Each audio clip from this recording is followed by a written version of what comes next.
time, let's take another look at Bulgarian AK47 bayonets. Now, let's not confuse them with the Bulgarian AKMs, which look like this, or the AK-74s, which look like this. We're going to be talking about their first version, the AK-47s. Alright, there's a lot of them on the table here. I do have a couple of duplicates, so I'm going to bring those off the table for now. And let's just take a look at why each of these is different. This one is unknown. It is a brand new, unissued. It still has its weird oil paper with the piece of string tied on. Nobody's pulled it out of the scabbard as far as I know. Unissued condition from resupply or from a armorer's chest or something. That's a neat one. You could buy these surplus years ago. And let's start from this side though. So that's the obvious different one, right? It's got this paper on it and everything. But starting from this side, we've got a Bulgarian AK-47, which is essentially the same as the Russian AK-47. They made them very, very similar. The big difference is on a Bulgarian, as you see, the fronts, there's no holes. You'd have to look pretty close down here. The holes are on the back. So there's a drain hole on the scabbard of an AK-47 bayonet. It's basically just got a rivet here for a spring, and then it's got nothing, just a sheath, and then it pinches down at the end here, and there's a hole for drainage. And on the Russians, it's on the front, and on the Bulgarians, it's on the back. Otherwise, they're very, very similar. There'll be some markings on different places for where the Russians put their marks, but the biggest, easiest way to tell, and this one is one of the more dramatic examples, so it's easy to see. The Bulgarians, for whatever reason in the processing, did something like this with some kind of a process, and there's a pattern on the steel, on the scabbard, going this way, and then at the end they did this, and it creates that perpendicular kind of pattern around the bayonet, and it's pretty easy to see on some of them, and if you look close enough, it's there on all of them. And it's one of the ways you can tell a Bulgarian quickly if you're at a gun show or something, because as we're about to see, there's not a lot of consistency on Bulgarians. So we know that the holes are in the back, and we know their handles are pretty similar. We are going to have some examples here, but even this bad example is still the same stuff. This formaldehyde or something instead of an early bakelite type of material, early polymer, early plastic.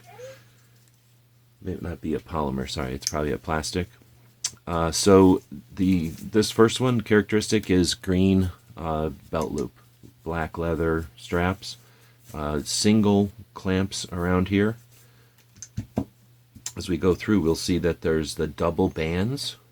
So there's another style here. Most of them have this two clamps coming across. These are two bands going across right here.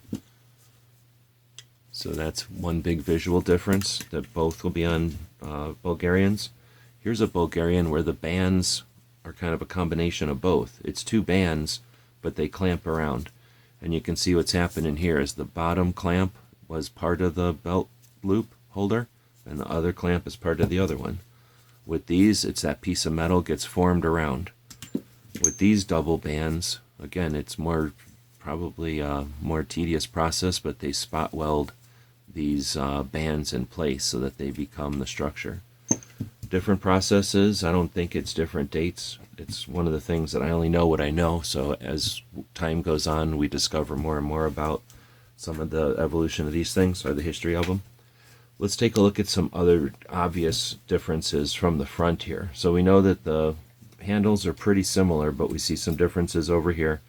We've got the scabbards being pretty much, condition is different, but the construction is similar, minus the bands that we just talked about. The next thing is the finish. So these are all blued. This one's painted, and this one's the version of what it looks like brand new, which is pretty nice. This other brand new one I have is more of the old-fashioned blue, where you could see the obvious perpendicular sanding. I don't know if that was sanding or some part of the processing, maybe the shaping of the thing. And this one, much cleaner. No drain hole at all, but let's take a, that's the finishes on them. Now we'll take a look at those handles I was mentioning. Most of them are this kind of red, brown, bakelite-ish material. This is what would happen if they had a factory refurbish. So something probably happened. Some of these are pretty bad. This one's crazy weird. It's bad, and they added like leather shims to stop this thing from wiggling. And yeah, I don't know. I don't know if that was done by someone who owned it as a bayonet, or I mean as a artifact after the fact, or if that was done by an armorer for use. Either way, it's kind of weird. So this is a remanufacture. They took the panels off and they reinstalled these black plastic ones. And you see these every once in a while. I have only seen a couple of them out there, and the people that knew what they were knew what they were. Every once in a while, I'm assuming you can find one of these in the wild. But that's the big difference on the handle materials. This one, though, is, I don't know what these were made for. Maybe parades or some special thing, but a nicer quality black bakelite type of stuff, it looks like. And again, this is just the nicest one out there. It's not chrome or anything, but they put a lot more time into this one. So probably for some special unit or something. It also has canvas with a snap. It's the only one like that. Now, is it a totally different bayonet? It could be, but to me it looks like closer to a variation of a Bulgarian, the way it's constructed and its proportions and its shapes and everything. But again, we're learning as we go. All right, so next we're going to flip them over, and this is to me the most interesting part. All this other stuff is kind of finicky. It's hard to see. You have to look at it, and sometimes you need to compare it, try to remember it. Buyer's guides are going to be tough to even keep all this. You know, as I'm creating the buyer's guide, I'm trying to remember what characteristics are worth keeping track of. But this is the characteristic that I think is the most frustrating, the most interesting, and definitely, well, not unique, because the Romanians do this too. But let's flip them all over. Remember, this one is in the wrap, so we don't know what it looks like. But let's go through. We have a green canvas. We have leather that looks like somebody just did it one afternoon, or fixed it maybe, or built it, I don't know. This one looks like it was out of processing, you know, looks like it was made in production. This is brown vinyl, kind of weird brown vinyl after the fact. I don't know if the leather got destroyed or the canvas got destroyed on a bunch of them and they had to go back and redo them, or they just needed to get them done. Who knows? These are maybe to match uniforms. So this is brown vinyl. Here's a black vinyl. Then we have a green vinyl. Now I took some off the table before, and those are duplicates, but they're not necessarily exactly the same. So this black one, for example, this is like black leather or black vinyl. This is like black, well, maybe this is leather. I was going to think this may be like black leather. So I'm just going to put this down here as another example. So we have black leather added to the mix, that green vinyl, so 3 different colors of vinyl. So weird. Another green canvas, which I'm guessing is the standard. And then just look at the canvases. So it's getting tedious, it's getting petty, but this is what collectors look at. The bigger weave, a little bit yellower color, much tighter weave, definitely a greener color. Leather here, the same material weave here. Whatever you call this, like stud and slot type of situation that most of the AK bayonets love to use. And some of the chest rigs and stuff, it's silent and it's effective and it's quick to release. And again, it's silent and it lasts for a pretty long time. Versus canvas, cut, and I guess stitched, and then just a snap. And I don't know if that's almost like aftermarket, or it's not meant for use, I don't think. All right, so that's the Bulgarians, and that's what makes them interesting. So this was a lot of gun shows and a lot of just buying them and then finding out I had duplicates like these others here. So I eventually got a couple of green vinyls. I probably had 5 of those altogether, and then I ended up trading them to people who didn't have that variety. The brown ones, this is pretty plain Jane. This one is it's another example. Actually, I should have put it out here. This is a painted example. So all the other ones are blued. Some of them are blued really nicely, and that one I have is painted, right? But this one is painted different way.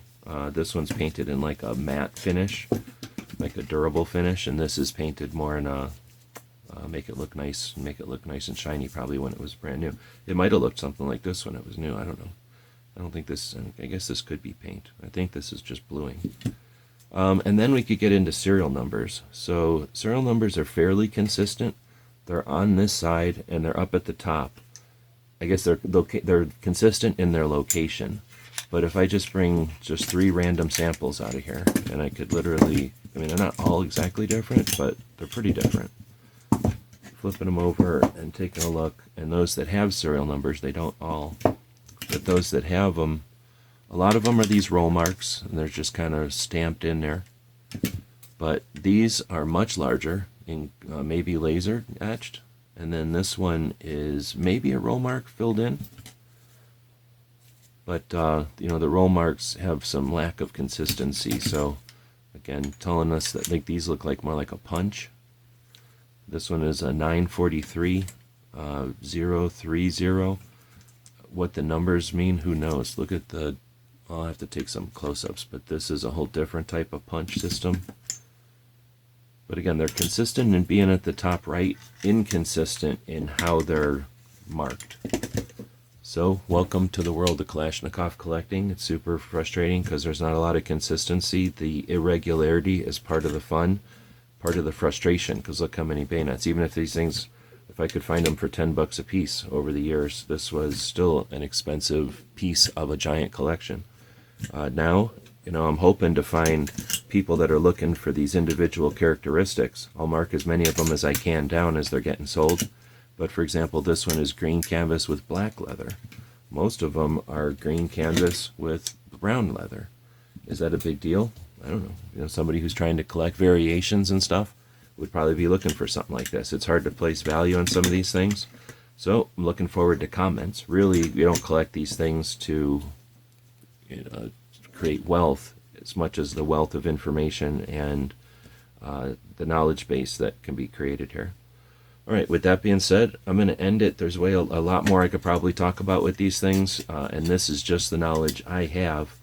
They're cousins or brothers, or maybe sisters. The AKM Type 2s are also some variety, not as much variety, but there's going to be a ton of variety in the coloring, which I don't know if I can just randomly pull a couple out here, but you can kind of tell from the handles there. Some of them are just explode into tie-dye looking crazy colors, and others are just almost one color brown, like very much like a Russian. So that'll be a whole nother video. And they've also got some crazy different AK-74, AK-47 style AK-47 bayonets in the AK-74 style. Bulgaria is still making bayonets, so they're definitely one of the ones that would take a lot of time to explore. Looking forward to comments. Till next time, thanks for watching.